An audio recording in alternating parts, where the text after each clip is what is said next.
नहारी recipe. तेल में प्याज डाल के, लहसुन अदरक डालकर चिकन डाल के अच्छी तरह से भून लेंगे। लाल मिर्च,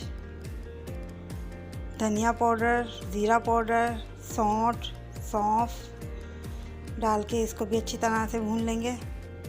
पानी डालेंगे, फिर इसको भी भून लेंगे।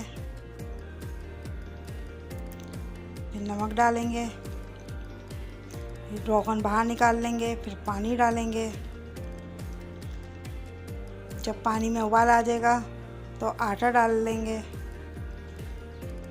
जब ग्रेवी गाढ़ी हो जाएगी तो इसको हल्की आंच पे रख देंगे। 10 मिनट के बाद रोगन डाल लेंगे। नहारी तैयार है। अदरक, हरी मिर्चें, हरा धनिया डाल देंगे।